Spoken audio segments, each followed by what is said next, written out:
The idea of attention, it's so important in product. Early on, when I joined CrossFit, I was giving some design feedback about something. And the response from the person I was talking to was like, well, we like put it through usability testing. And when prompted to do X, we found that people were able to do it. The problem with things like that often is like in the real world, no one's going to prompt them. Nobody cares That's right. unless you make it so good or so important to them that they will care. We have to somehow get inside their head and understand, like, are they going to be motivated to do this in the first place? If so, where do we think they're naturally going to look? And to the point of attention, what's the right kind of moment, time, and place to put something in front of them?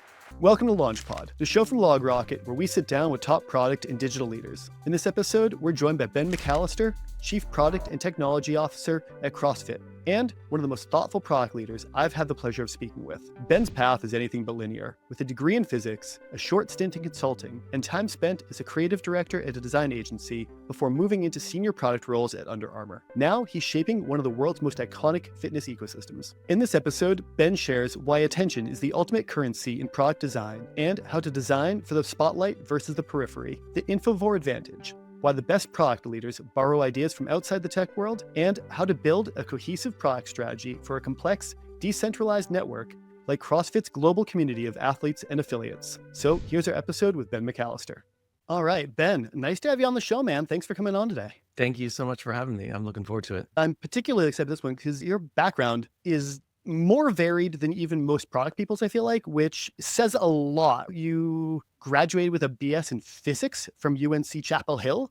You were a consultant at BCG. You were a creative director and now running product, including for Map My Run for a little bit, which when I used to run, that was my app of choice. I love that thing. So this is awesome, man. Welcome to the show. Can you film the app to me? Give us the highlight reel of like, how did you go from a bachelor's in physics to, CPTO of CrossFit? Yeah, well, thank you. That's all very kind of fun to hear and nice of you to say. And again, thanks for having me. This is super fun. Yeah, like that varied background, it is definitely true. I don't know if it's a good thing. I don't know if it's what I would recommend, but well, I guess to answer your question. Okay, so like how did I get here? I do often frame the story as like as an undergrad, I studied physics. And I guess like kind of the theme of this narrative is I've just always been interested in a lot of different things. I've always been a little bit resistant to specialization. And so I liked political science. I liked physics.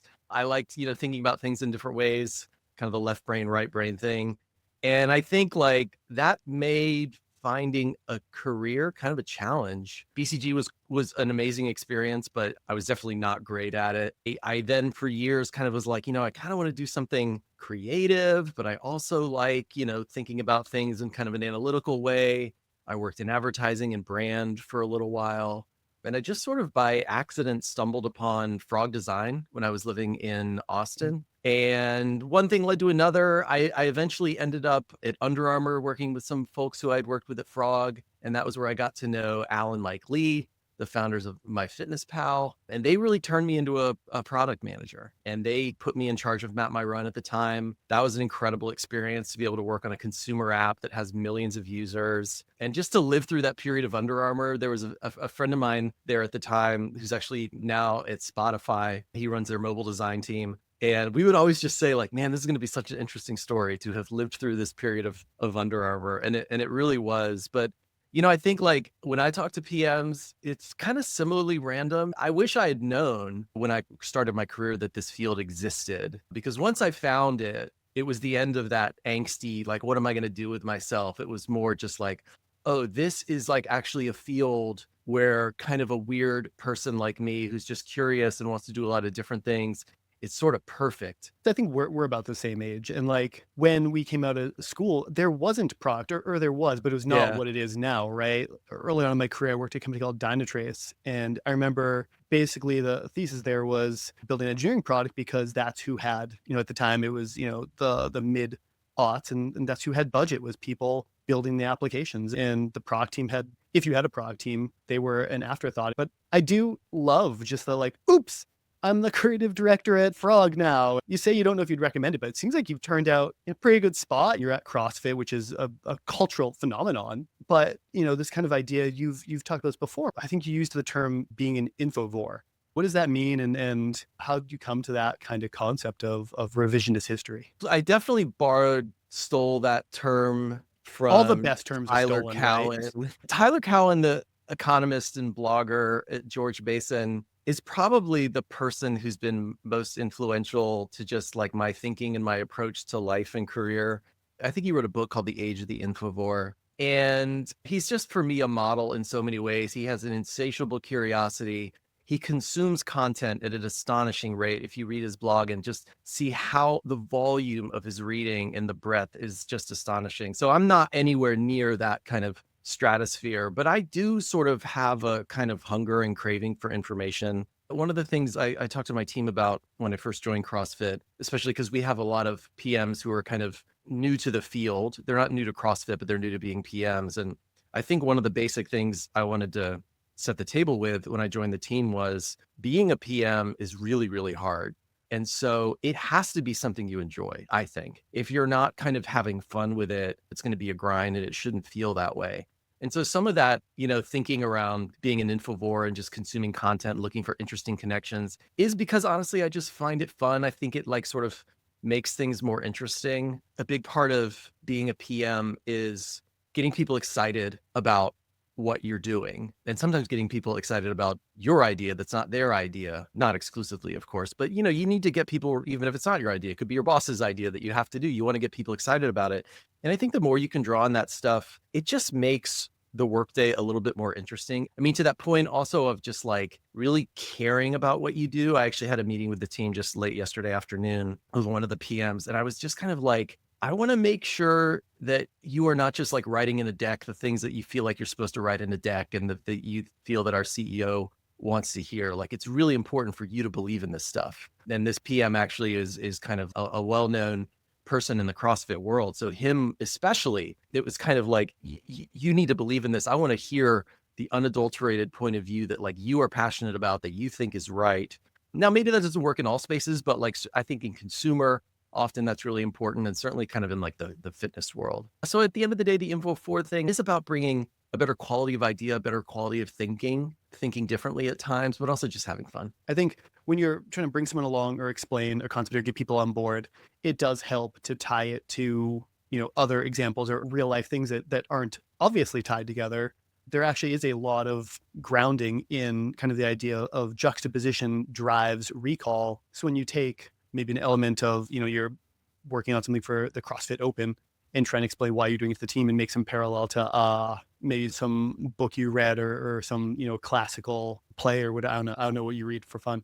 But those two things, if you can get it right and make sense, you're really going to bring people along a lot more. There's real science here. Absolutely. And my thinking is, this is just kind of a hunch, that mapping kind of one concept onto another is not like a trick of communication, but I kind of feel like that is literally how learning works, right? And that if you're not somehow transposing one thing onto another, at some level, you're not really understanding it. We've all sat through, PowerPoint presentations that are just like this endless litany of facts. It's sort of a cliche at this point, but somehow I think it's still hard for people to get that like, if you want to be memorable, if you want people to hang on to something that you say, you really have to like attach it to something. People love a story, right? A species that evolved language basically through storytelling, right? There was, small communities that told stories to pass down history. There's a great book about that. It's one of my favorite books. It's one of the most things that stuck with me. It's called On the Origin of Stories by a guy named Brian Boyd. It is phenomenal. And it is basically exactly what you just said. It's a theory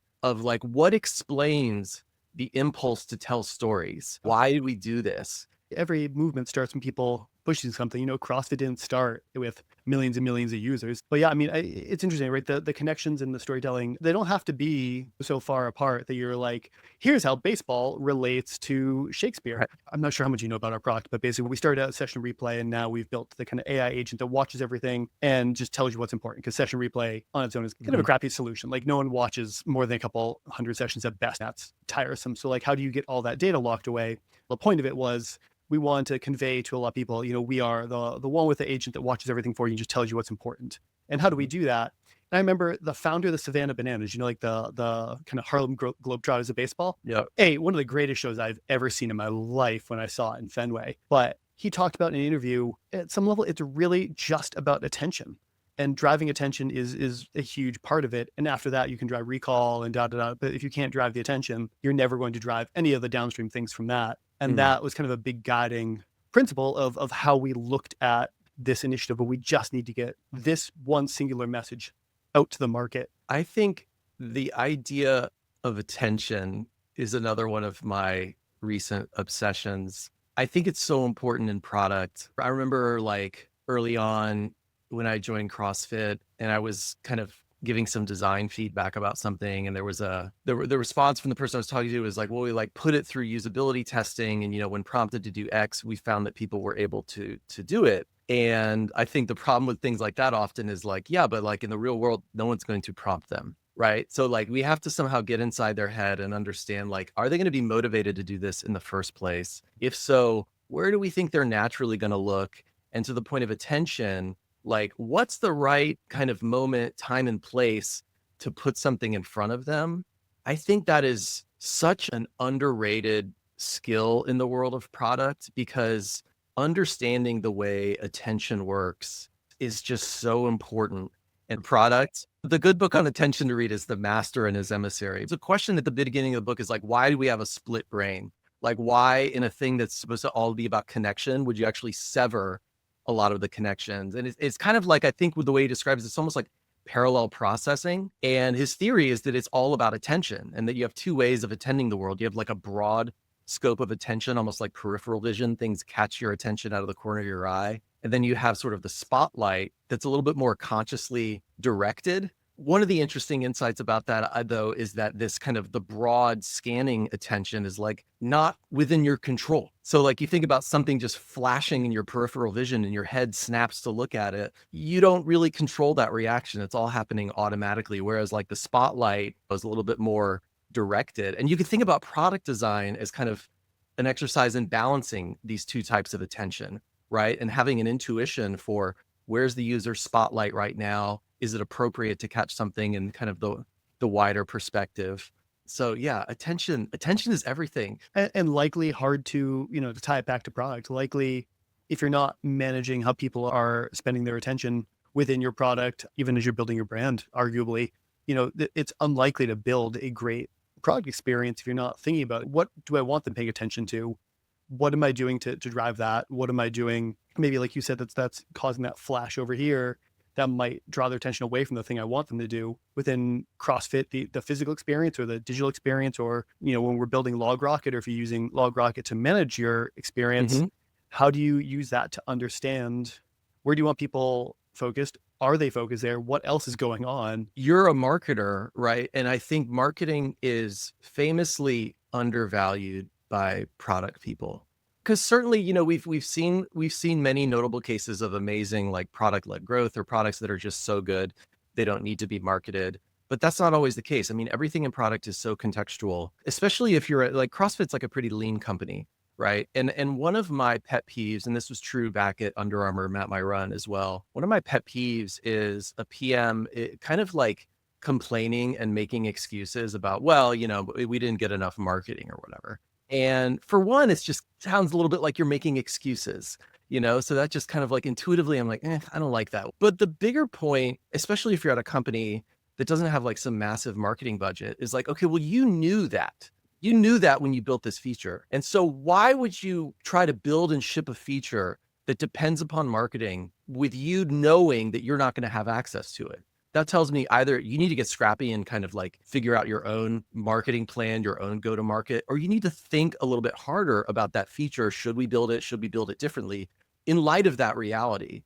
But like making the excuse of like, oh, well, it was somebody else's responsibility. No, it's like, it's all the same thing, right? If attention is what matters, you have to become aware that something exists. Something has to be salient. You have a problem or you see an interesting opportunity. How does that arise? Like you as a PM have to think about it. You can't just assume that like, well, I'm just waiting for somebody to walk in the door miraculously and use this product. Before I got into a product, I worked at an advertising agency in Austin called GSD&M. And they had, as ad people, they had like lots of little like slogans that we would like, say to each other. But the one that I loved, that it was like so refreshing, it was like on the wall, like almost like a big mural, advertising as an uninvited guest. And I always thought that was so cool, because that is showing a certain respect for attention and the fact that you have to earn it, and like an acknowledgement that like this thing that we're all making, advertising, like famously, everyone hates it, except when you do an amazing job of it. And I think like that's what that slogan was sort of reminding everybody of. And that's why I loved it. I think that's been one of the biggest things I've pushed in my career, no matter what company I've been at, is distribution is part of content. But the other thing has been no one gives a shit about your product. Nobody cares That's right. unless you make it so good or so important to them that they will care. None of these things work without driving attention at so many levels. So Yeah, it's like a form of like solipsism, like I'm the center of the world. Everyone is just waiting to see what this product from this company is going to look like. Like, no, they've got their own problems, you know, unless you're like, open so, AI or something, it's not gonna. right. Right. And even that is Right. because it was so incredibly amazing when it came out that forced attention because it was such a paradigm shift of the world that you had to pay attention to it. Maybe that's part of the problem is like, yeah, we read all of these stories about like the most famous, most notable companies. Right. And like, yeah, we're all following like the ins and outs of OpenAI and I was just reading some Wall Street Journal article this morning about what, thinking machines that spun off of OpenAI and some of the drama there. And it's like, you have to remind yourself that like, in all likelihood, like you don't work at OpenAI at this Right. moment in this time. So not everyone is waiting with bated breath, but there are those cases when they are. To ground our conversation a little bit, right? If you look at CrossFit did not start out with an audience of millions of people where the open would just automatically draw like, what is it, hundreds of thousands of entrants? I'm not 100% sure the scale there. Is it that big? Is it hundreds of thousands? Is It's that right? hundreds of thousands. Jeez. Yeah. Yeah. I mean, that you didn't start being like, oh, hey, we're gonna do the open. Bam, 6-figure the patient. No, it's amazing. It's amazing. You know, the interesting thing about my role at CrossFit is that it's not certainly what you'd call a tech company, but what it is an internet company. It's an internet native company that started with this brilliant trainer, Greg Glassman, who was training people in his gym and posting these crazy workouts on this website, CrossFit.com. And it really grew. It's actually a great sort of story of product market fit that didn't, I mean, it definitely had marketing. I think in some ways, Glassman was and is kind of a genius marketer, but it's marketing that doesn't look like the typical marketing playbook. And so it really was sort of an organic phenomenon that caught fire. He's a very charismatic guy. People wanted to hear more from him. So he started hosting seminars. Mhm. And that turned into, now that's like a third of our business still, is running seminars to train CrossFit trainers.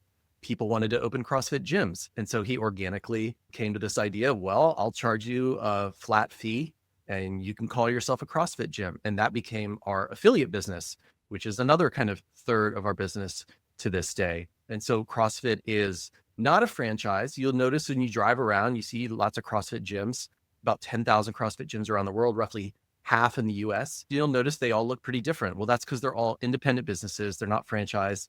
We don't tell them what to do and how to operate. Somewhere along this journey, the founder said to one of the execs, what if we threw the Woodstock of fitness? And that turned into the CrossFit Games, which is kind of the other major chunk of our business. So that starts with the CrossFit Open, which you're describing, which is, I think, the largest virtual participation sports event in the world. So, you know, around 300,000 people do it last few years. And that is the beginning of the season. It culminates in the CrossFit Games during the summer, where we crown the fittest on earth. So those are kind of the three pieces of the CrossFit business.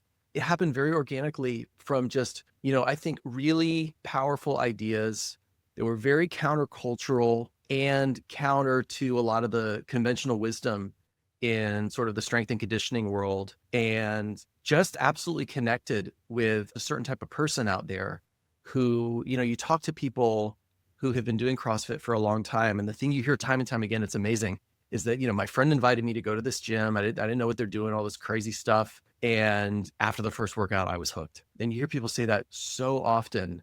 Now, I would say actually for people like me, that's not necessarily true. I'm not like a gifted athlete. I am famously one of the least fit people at CrossFit.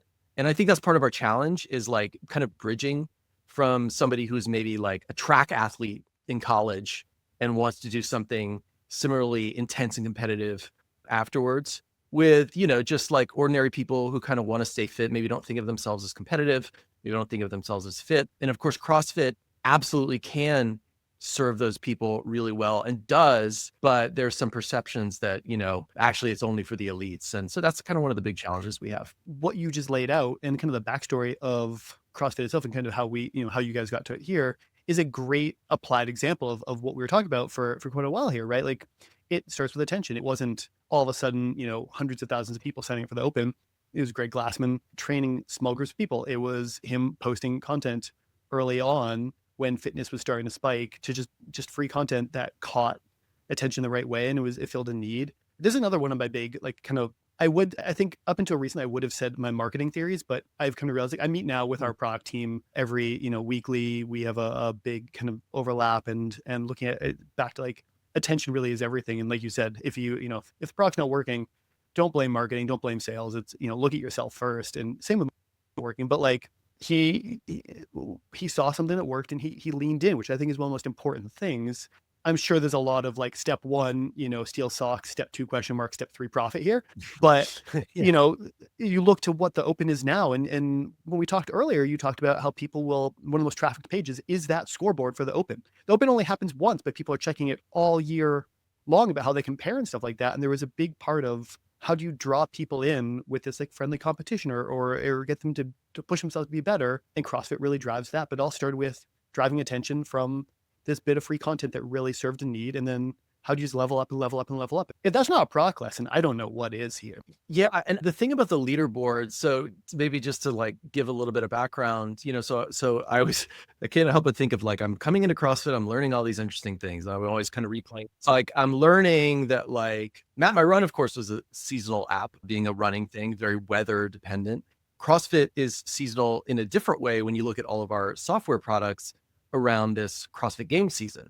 And what you see is these massive spikes in our website, our mobile app, everything during the CrossFit Open, this big competition we're talking about that hundreds of thousands of people do. And you see other peaks throughout the CrossFit Games season. And the other thing you see is we have kind of two separate websites, CrossFit.com, which we call main site, and then the games site, games.crossfit.com. And when I joined, everyone was reminding me like, oh, just keep in mind, like most of the traffic goes to the game site. And I'm thinking, okay, that probably means that like there's all these diehard fans of the CrossFit game, which there are, and they're following their favorite athletes, they're reading news about them, all this kind of stuff. And it turns out that's not the case. All this traffic is people going to the leaderboards and predominantly looking at their own scores from this year, from last year, from 10 years ago. And that for me raises this interesting product question about, okay, we're thinking about the open. It's existed for, well over a decade. I think we might be getting to the 20th anniversary of the CrossFit Games and the open. So what do you do with an insight like that, right? And I'll paint the picture a little bit. So to participate officially in the CrossFit Open, you pay $20. And effectively what you're getting for that is to see where you are on the leaderboard. And I think there's other emotional benefits attached to it. Like there's a sense of accountability of like, this thing is coming up once a year. It's kind of my fitness checkup. How am I doing? Have I progressed in certain skills? Can I do double unders, which is like when you do a jump rope twice around each jump? Or can I do a muscle up, like when you do a pull up and then push yourself up? These are like kind of core CrossFit things, but skills you acquire over time as a participant. But you pay that $20 to get on the leaderboard. What also happens is most gyms will host an event to sort of celebrate and do the open together. It's typically called Friday Night Lights. Obvious reasons, you get together, you make it a party. Sometimes people will wear costumes. They'll do other kinds of intramural competitions associated with it. But going back to the beginning of CrossFit, Glassman always described it as an open source ecosystem. And this is really true, right? So we publish the open workout. Anyone can do it. Gyms host it. And most of the members at the gym who go to like a Friday Night Lights event are probably not going to pay the $20 and be on the leaderboard. So what do you do with that? You've got most of the traffic is people checking out the leaderboard. And yet most of the people over here are actually not writing the check proverbially and actually participating in the official event. So do you double down on those performance benefits of it, double down on what's already working? Or do you try to broaden your scope and say, okay, maybe there's like another dynamic of the open? Can we tap into the fun and the community element that happens at those Friday Night Light events? And those are questions that are like, that's like a live debate right now within the company, and one that I am like ruminating on all the time. I think the other dimension that I think about in it is, as I mentioned earlier, our model is it's what we call an affiliate model. So, the gyms pay us a flat fee to use the name, and it's a balance that we have to strike between the relationship between CrossFit and the gyms. We want to be respectful, of like them as entrepreneurs and the Friday Night Lights event being something that like they are putting on. The thing that we have to think about is what is our unique role? We want to be thinking about what can we do as a centralized entity, as the owner of the brand, that's going to benefit our global thousands of gyms.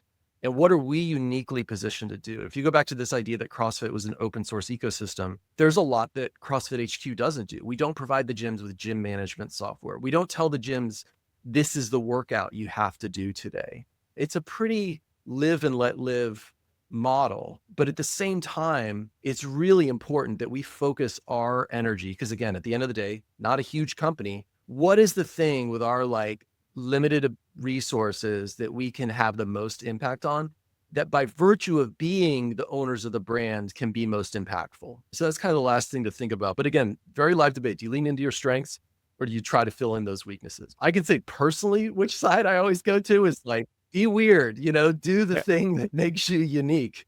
Don't worry about the stuff that you're not as good at. I am really curious to see where you guys go with this, because I think there's a lot of cool paths you can take, and it's a really rad brand. Like, it's cool to see the cultural phenomenon that CrossFit has come. So we'll have to have you on maybe like 6 months, a year down the line, and we can talk about what you did and why you guys went that way. But speaking of which, there is a lot of CrossFit experience that you need to help drive. And it turns out, I do other things at Log Rocket than host a podcast. So I also have to depart. I got to give you back to Glassman and all those guys. So Ben, this was a blast. I really do hope you can come on again and we can talk about where you guys ended up going, because your brain works in a way that I find deeply amazing and I love so much. Thank you. It's been really fun, Jeff. Thanks so much for having me. Yeah, thanks for coming on. LinkedIn, if people are looking to reach out and investigate a little of some of these topics, is LinkedIn a good way to get in touch, or something else? Yeah, LinkedIn, and I'm still a Twitter X obsessive. I'm Ben McAllister on there, and I'm Nice. certainly findable on LinkedIn. Awesome. Well, it's been a blast, man. Thank you for coming on. I'm going to read the Attention book and the Stories book, and I'll let you know my thoughts, but I appreciate all the chat today. This was brilliant. And yeah, look forward to having you again. Thank you so much for coming on. Thanks, Jeff.